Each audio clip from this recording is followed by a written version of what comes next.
Bonjour à toutes et à tous. Merci François pour cette introduction.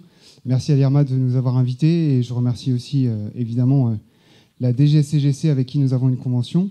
Jérôme Nat a fait une présentation ce matin, et également la DTNUM, puisqu'on travaille depuis le début de cette aventure ensemble. Et donc c'est vraiment une chouette réflexion commune. Donc je me présente, je suis professeur en géographie.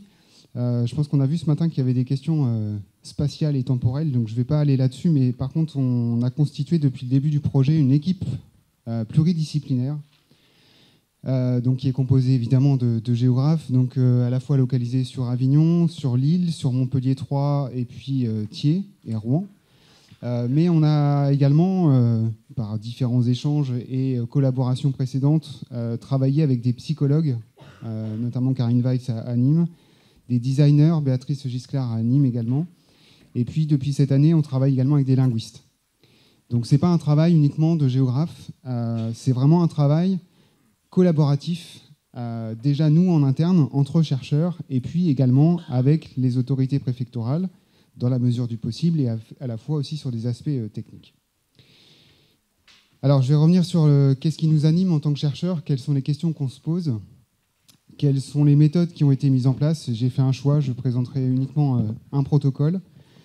Les résultats que nous avons obtenus, notamment sur la perception des populations du dispositif. J'ai entendu beaucoup de choses ce matin, j'espère apporter des éléments de réponse. Et puis, quelques conclusions et perspectives, le tout dans un délai à peu près de 20 minutes. Alors, contexte et questions de recherche, quelles sont les questions qu'on se pose depuis le départ? Pour nous, après avoir mené différents projets de recherche sur cette question de l'alerte à la population, ça a commencé en 2017, avec un certain nombre d'évolutions déjà à l'époque. La Belgique avait annoncé qu'elle ne déployait plus des sirènes pour alerter sa population. Il y avait eu la fausse alerte, entre guillemets, l'alerte missile à Hawaï, je ne sais pas si certains s'en souviennent. Eh bien, en fait, on a décidé de travailler sur cette question de l'alerte. Et pour nous, on a un consensus au sein de l'équipe. Il est important d'optimiser le contenu d'une alerte pour en optimiser ou pour en maximiser les effets auprès de la population.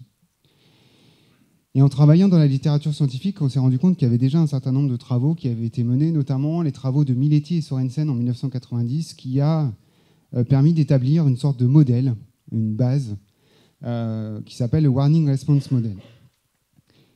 Grâce à différentes évolutions technologiques, à l'émergence de nouveaux outils, d'autres travaux ont été menés et montrent très bien qu'il faut structurer le message et adapter le contenu au vecteur utilisé. Envoyer un SMS avec 160 caractères n'est pas la même chose qu'une notification où on peut aller jusqu'à 600 caractères, voire plus si on veut. Une mise à jour de ces travaux montre aussi qu'il est important d'associer les conséquences du danger et de renvoyer éventuellement, ou d'ajouter un lien qui renvoie vers d'autres informations complémentaires. Les travaux de Miletti à nouveau en 2018. Et puis les travaux de Janet Sutton portent sur le lexique de l'alerte. Quels mots on utilise pour éviter les effets de peur individuelle, les effets de foule? Je ne parlerai pas de panique. Donc vous avez beaucoup de travaux ici, j'ai pris un exemple à droite, même si le texte est en anglais, la question de la langue est aussi une question importante. Vous avez dans un message ici les différents éléments qu'on va aller rechercher qui renvoient à ce qu'on va appeler et ce que je vais appeler par la suite des invariants. L'enjeu, c'est celui-là. Le premier enjeu, c'est d'éviter d'avoir un mur de mots dans un contenu d'un message d'alerte où la personne qui va recevoir le message, indépendamment des aspects techniques, où la personne va être obligée d'aller chercher l'information. Qu'est-ce que je dois faire? Qu'est-ce qui se passe? Pourquoi j'ai un message sur mon téléphone? Et vous avez ici des exemples qu'on considère comme étant des murs de mots. L'alerte a été déclenchée, ce qui est une bonne nouvelle, mais par contre, dans le contenu, on s'y perd un peu.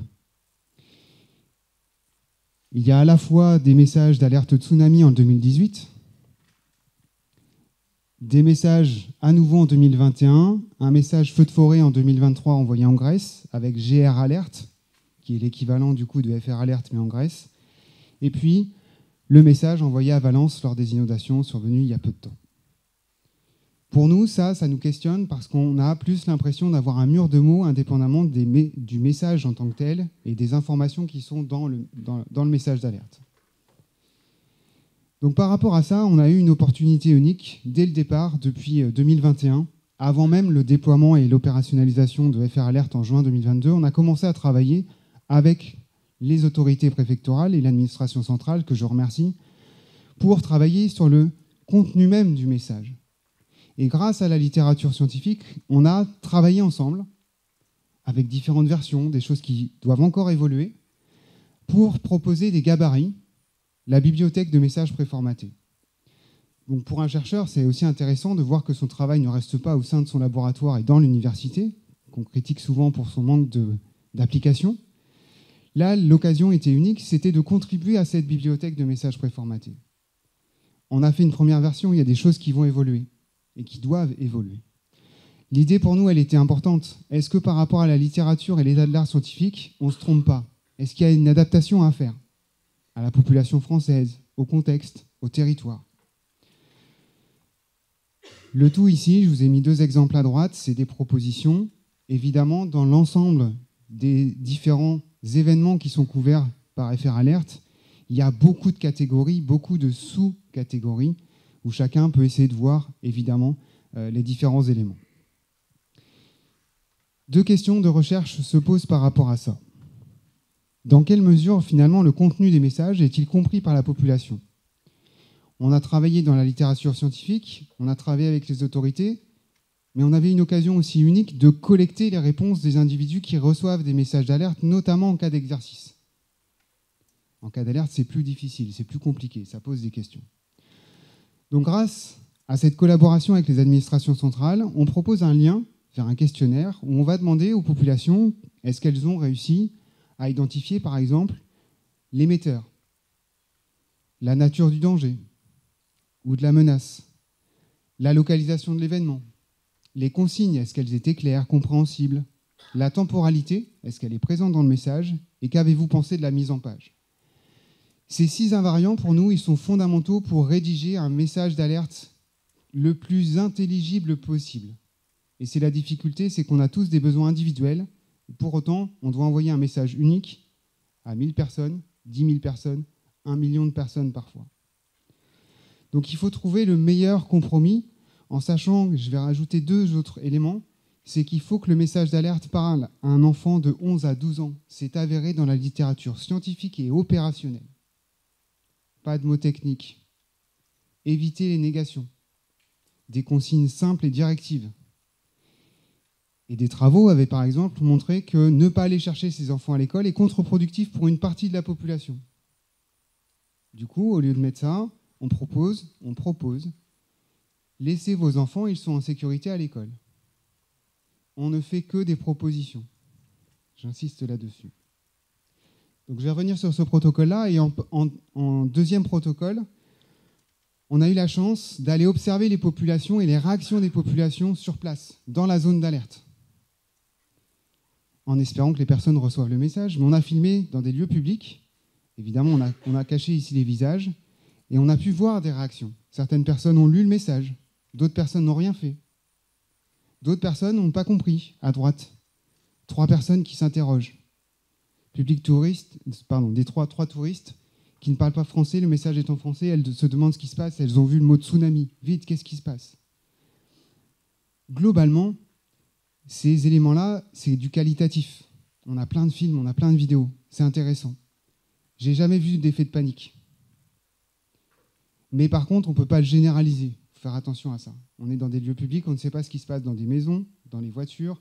Même si on a filmé parfois sur des autoroutes, on n'a jamais vu d'effet de bouchon massif. Donc ça, j'en parlerai pas, et je vais surtout parler maintenant du premier protocole.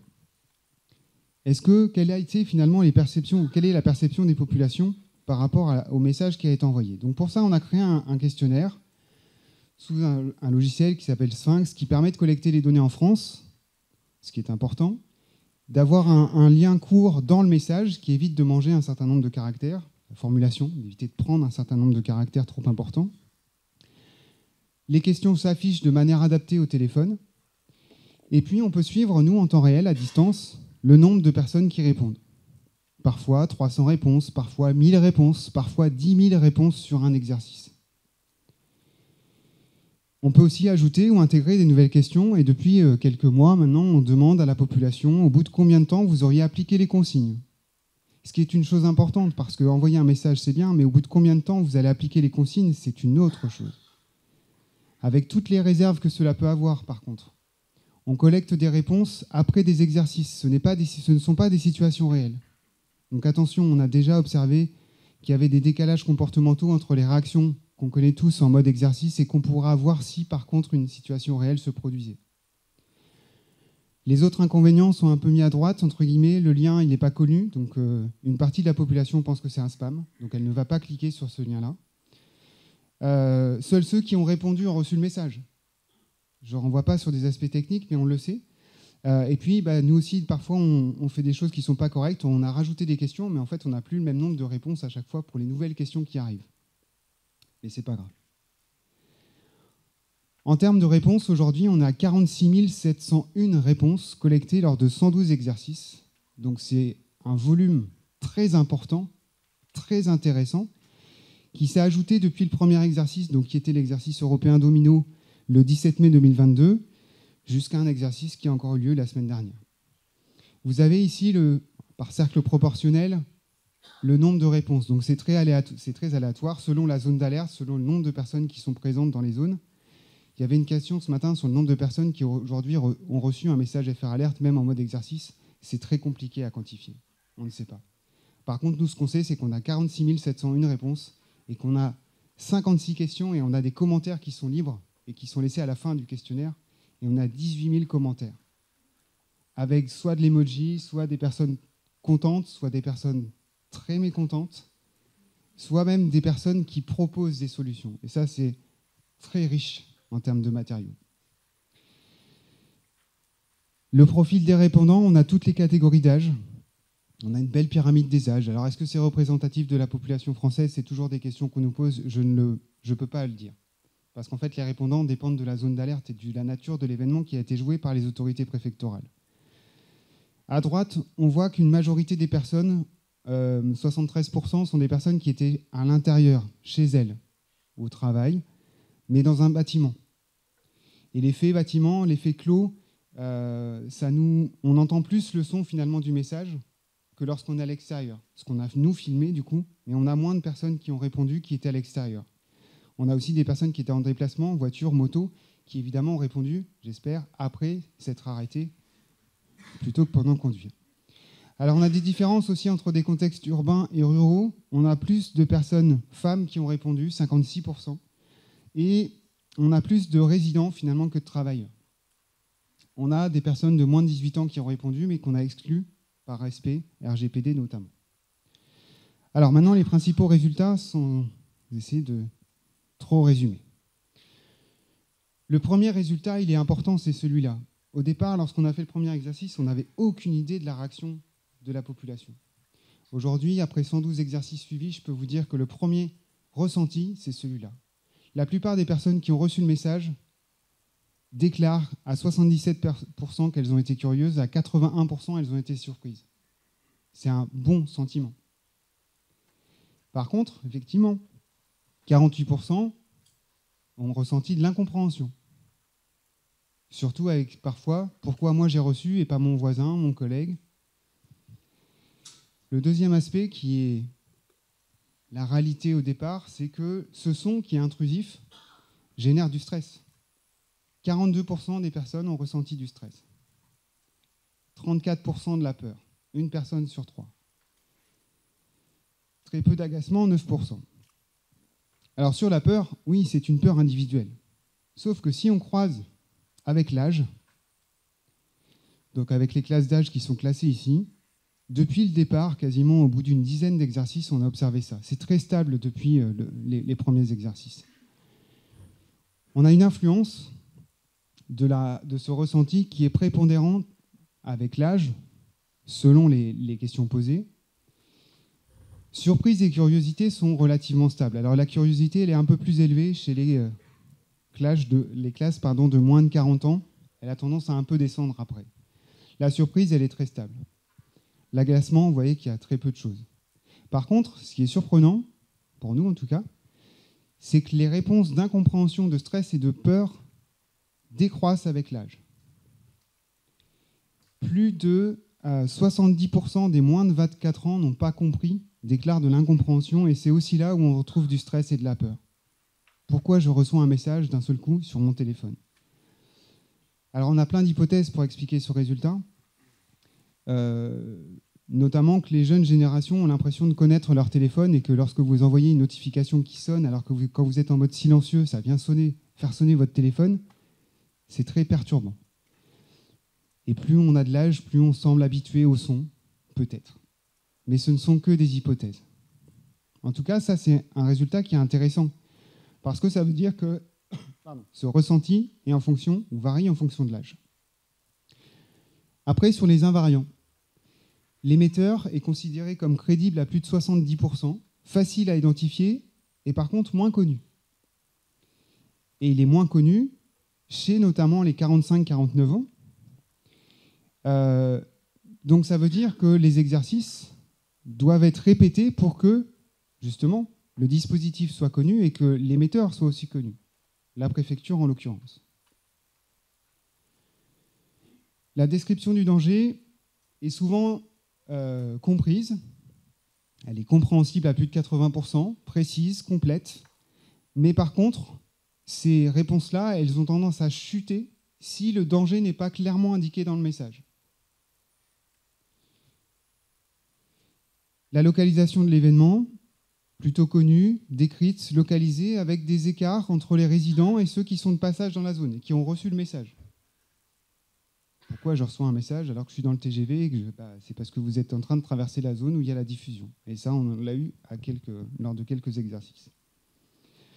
Et les consignes, globalement, elles sont considérées comme compréhensibles, utiles, précises et adaptées à la situation. C'est les barres vertes. Mais là aussi, lorsqu'il y a des messages d'information, ces réponses-là, elles ont tendance à chuter. Et effectivement, ça renvoie au fait que lorsqu'on a un exercice, il y a un certain nombre de précautions d'usage qui sont nécessaires, notamment indiquer qu'il s'agit d'un exercice, qu'il n'y a aucune mise en sécurité qui est demandée, c'est juste un exercice. En tout cas, ces résultats sont intéressants et importants parce que ça veut dire que le travail que nous avons fait sur la structuration des messages en amont, elle est confortée par les personnes qui ont répondu, même si on peut se dire qu'il n'y a que 1% ou 2% des personnes qui ont reçu le message qui ont répondu au questionnaire. Un autre résultat intéressant est celui-ci.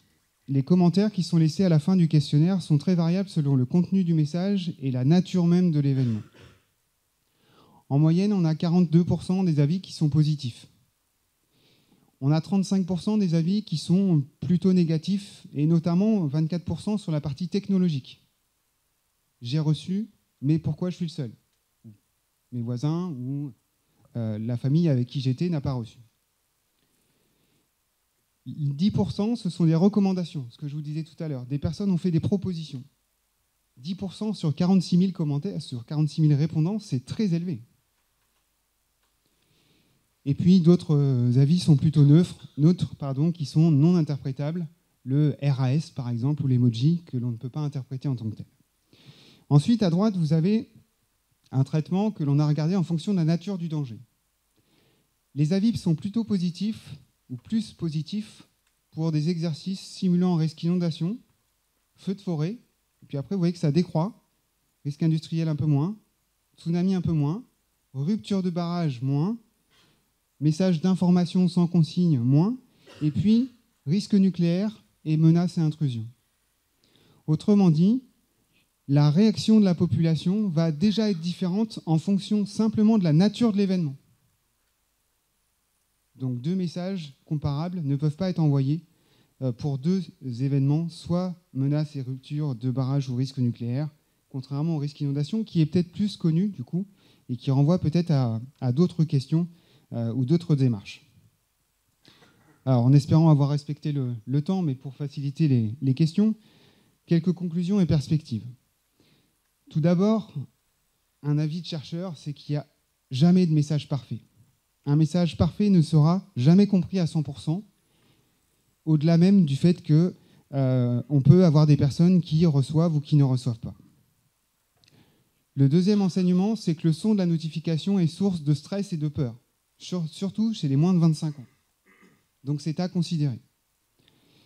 Et pour nous, on est convaincus, il faut respecter l'ordre et la hiérarchie des 6 invariants, donc l'émetteur, la nature du danger, la localisation, les consignes, la temporalité, la mise en page. Parce que c'est comme ça qu'on va habituer la population à reconnaître tout de suite un message d'alerte et à aller chercher l'information le plus rapidement possible. En rappelant, et ça peut être source de discussion, que l'alerte n'est surtout pas un message de communication. Pour poursuivre, ou terminer en tout cas sur cette présentation, on a aussi d'autres questions. Ça a été abordé ce matin. Est-ce qu'on est en mesure de spatialiser les effets de bord et les effets de suralerte, pardon. Vous avez un exemple ici où le cercle violet, c'est un rayon PPI autour d'une usine à l'est de Marseille. Le rayon ici fait 3,5 km de diamètre. Et les points verts, ça indique la localisation des personnes qui ont reçu le message. On voit très clairement que ça va en dehors de la zone. Et c'est pas grave. Ce qui peut être plus discutable, c'est les personnes qui sont à l'intérieur de la zone et qui n'ont pas reçu le message. Mais ça rejoint un des inconvénients de la technologie, c'est qu'on ne peut pas savoir aujourd'hui qui reçoit et qui ne reçoit pas en temps réel. Donc on essaie de développer un prototype sur ça, mais ça va prendre encore des années, je pense. En tout cas, on le teste grâce aux autorités préfectorales que je souhaite aussi remercier ici. La deuxième piste, comment les notifications ont-elles été perçues lors d'alertes réelles ?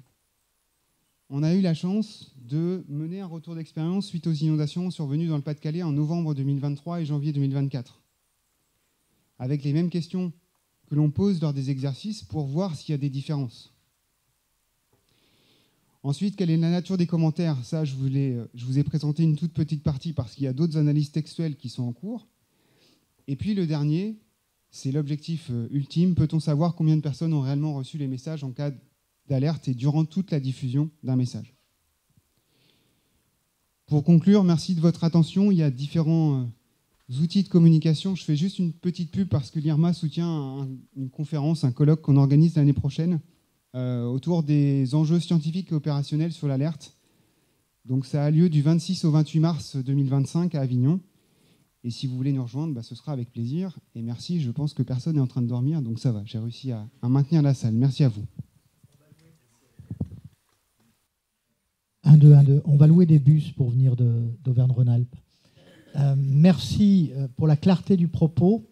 Ces 6 invariants, moi, m'interpellent parce que là, on parle de FR Alert, qui n'est qu'un tuyau, on l'a dit depuis ce matin. Mais vous, qui pour beaucoup représentez les collectivités territoriales, vous pouvez être amené, dans ce travail de planification de la sauvegarde, à définir les messages qui seraient susceptibles d'être diffusés. Et ces 6 invariables, dans l'absolu, et je salue également les industriels qui sont dans la salle, Arkema Jari et d'autres, Adiceo, de la même manière, je crois que le message doit être passé, quel que soit l'émetteur d'une information. Une réaction par rapport à la réalité des comportements sur un accident, un vrai accident. Ce matin, on évoquait le 10 novembre 2022. L'IRMA s'est très vite saisi avec l'université d'un petit protocole et d'une enquête suite à cet accident du 10 novembre 2022. Et il est apparu des choses qui vont recroiser avec tes statistiques. En préparant la réunion, j'avais attiré ton attention que je t'interpellerai, notamment sur la question des réseaux sociaux. Donc 345 personnes interrogées. Merci aux communes qui ont relayé l'information également sur l'enquête et le protocole associé. 37% des personnes interrogées sur les 345 personnes signalaient qu'ils ont reçu une information comme quoi il y avait eu un accident par les réseaux sociaux. 37%. Ce n'est pas négligeable. Je ne parle pas d'alerte. Une information signifiant qu'il y a quelque chose qui se passe. On a 64% des personnes interrogées qui ont cherché à suivre l'événement via les réseaux sociaux. Et en l'espèce, c'est édifiant. Tu peux même revenir sur la statistique concernant les 73%. Alors, ce n'est pas la Savoie. Je salue les Savoyards qui nous suivent. Mais tu vois tout à fait la question. Sur ces 73%, on voit que c'est une catégorie homogène que tu fais apparaître dans tes travaux. Et il y en a une qui m'interpelle, et ça fera écho aux réflexions qui se posent dans les établissements recevant du public, que ce soit les établissements scolaires, que ce soit les les entreprises. Nous, parmi les personnes interrogées, il y en avait 37% qui étaient sur leur lieu de travail. En rappelant que sur un lieu de travail, si on est sur une machine postée, une machine à outils, on n'entend pas FR Alert. Donc l'enjeu de la redondance, elle se pose, mais l'enjeu se pose également que de s'assurer que dans l'établissement, l'alerte a été entendue. Et là, il y a des réalités. Est-ce que ça te fait réagir, Johnny ?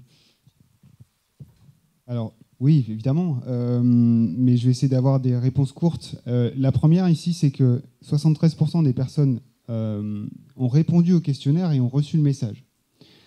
On sait que sur un certain nombre de sites ou d'entreprises liés à des questions de sécurité ou de protocole, les salariés soit n'ont pas le droit d'utiliser leur téléphone pro.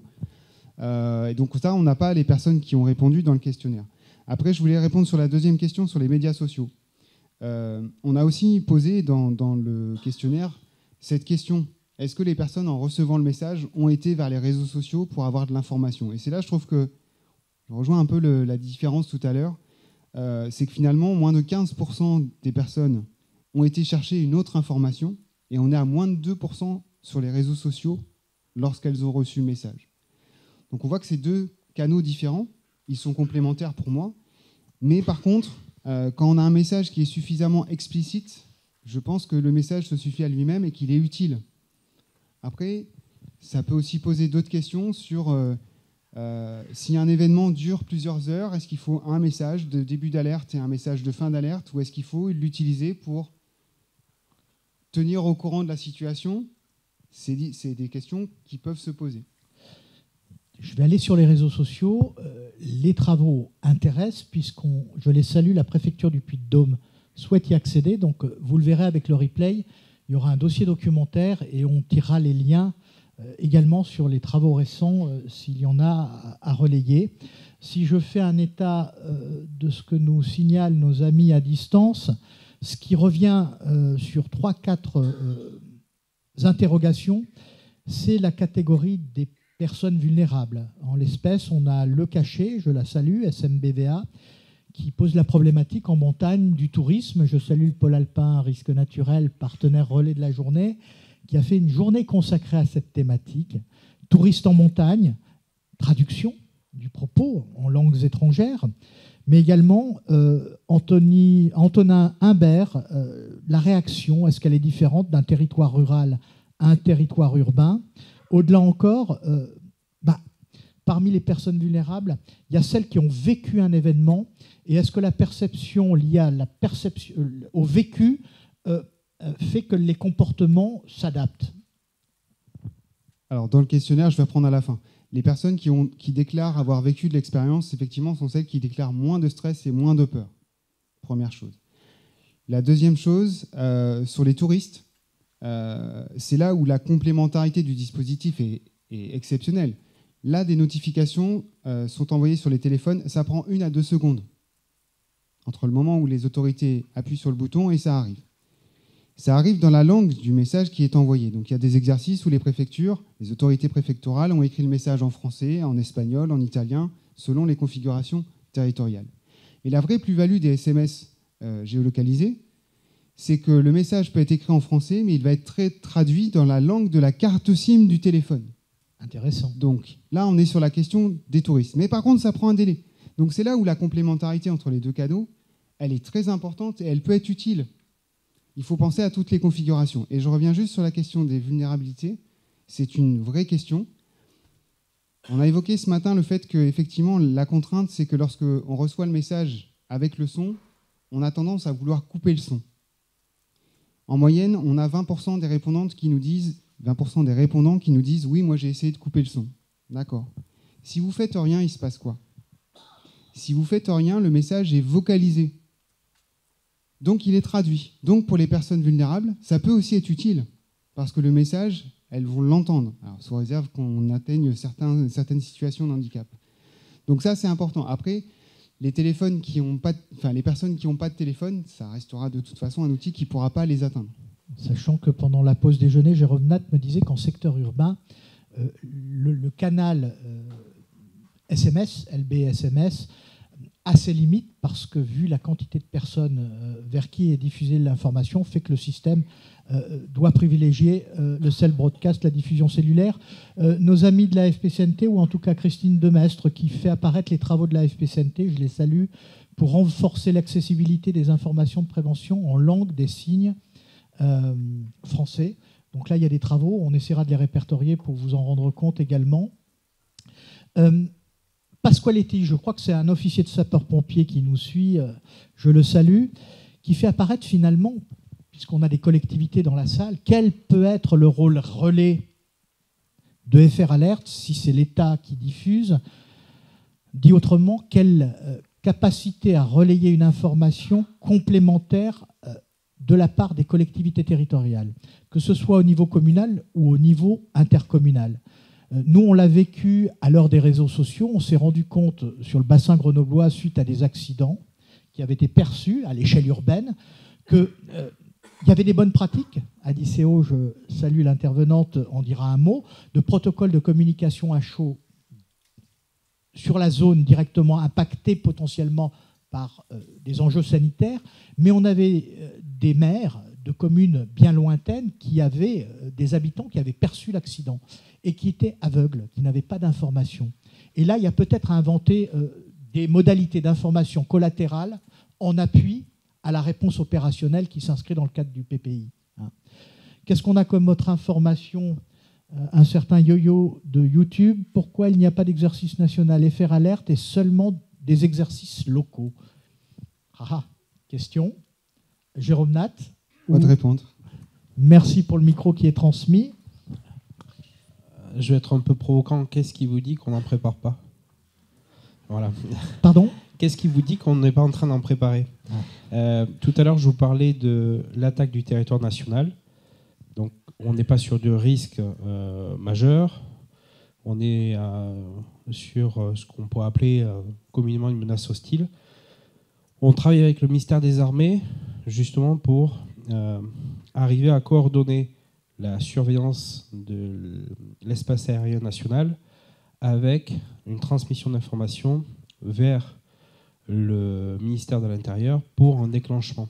Depuis ce matin, on parle des préfectures, des sites PC des émises. Il faut savoir qu'il existe aussi ce qu'on appelle le COGIC, le Centre opérationnel de gestion interministérielle de crise. Alors, je sais, c'est un peu barbare comme ça, mais ils sont formés, ils ont 27 collaborateurs formés à FR Alert, ils ont accès à FR Alert pour un déclenchement national. Donc ça veut dire que si on est amené à devoir faire face à ce type de menace, que je ne souhaite pas collectivement, ils pourront déclencher FR Alert sur l'ensemble du territoire national, et on réfléchit actuellement à préparer des exercices, mais quelque part on est en train de paver la voie pour sans doute des gens une personne qui me remplacera, qui sera peut-être à la tête de cet exercice-là. Mais donc oui, on est en train de travailler dessus. En tout cas, moi je sous-entends dans le propos que la philosophie de ce qu'on appelait à une époque la défense civile est d'actualité. Vous avez peut-être vu les documents qui ont été diffusés en Suède concernant une information préventive au-delà des consignes face aux catastrophes, aux accidents industriels, également en cas de conflit armé. Y a-t-il des questions maintenant dans la salle ? Vous êtes en mode digestion. Qualité, grade, question, merci. On lève la main pour que notre camarade Victor vous identifie. Merci. La FFSS, on ne dira pas d'acronyme, allez-y. Parfait. Bonjour, Julien Gardet de la 2F2S du Rhône, je suis autorité locale. Pas d'acronyme, qu'est-ce que ça veut dire ? Fédération française de sauvetage et de secourisme. J'avais une question du coup sur la suite des travaux. Je constate du coup beaucoup d'exercices et notamment du coup de l'incompréhension. Nous aujourd'hui, les associations agréées de sécurité civile, on dispense des formations, gestes qui sauvent et premiers secours citoyens, dans lequel on parle de FR Alert pendant 5 minutes. Aujourd'hui, si on fait le comparateur avec d'autres pays, comme le Japon, on a tous les dispositifs de préalerte sismique. Ils sont entraînés, ils ont l'habitude, ils sont éduqués à l'école très régulièrement, ils en voient passer beaucoup d'informations. Nous, en 5 minutes, ce qu'on présente, c'est le système existe, et il faut s'y préparer. Et voilà. Est-ce qu'il y a des travaux qui seront prévus par la suite ? À notre niveau, en tout cas, je pense qu'aujourd'hui, il y a suffisamment d'expertise scientifique pour pousser les 5 minutes vers 15 minutes et expliquer les réactions ou la manière déjà dont est structuré un message, de façon à ce que la personne qui le reçoit puisse bien comprendre ce qui est attendu. Voilà. À notre niveau. Après, on essaye. Il y a des vidéos YouTube qui circulent. Il y a beaucoup de choses qui ont été faites. Il y a des campagnes de communication qui ont été faites il y a 2 ans. C'est en plein développement. Après, la grande question, c'est voilà, il faut augmenter le nombre de personnes qui connaissent le dispositif et qui potentiellement recevront recevront un message d'alerte un jour. Très bien, merci. Qualité-grade, chers camarades. Bonjour, Jacques-Olivier Panier, de la ville de Saint-Fond, dans le Rhône, vallée de la Chimie. La question est sur la participation du public dans les exercices, puisque dans le dernier décret, on demande à ce qu'il y ait la population qui soit beaucoup plus associée à travers les exercices. Et pour nous, les automates d'appel en masse ou FR Alert peut être un moyen, éventuellement, de au moins faire un sondage auprès de la population en disant, voilà, vous avez reçu un message exercice avec des consignes qu'on vous demande d'appliquer fictivement.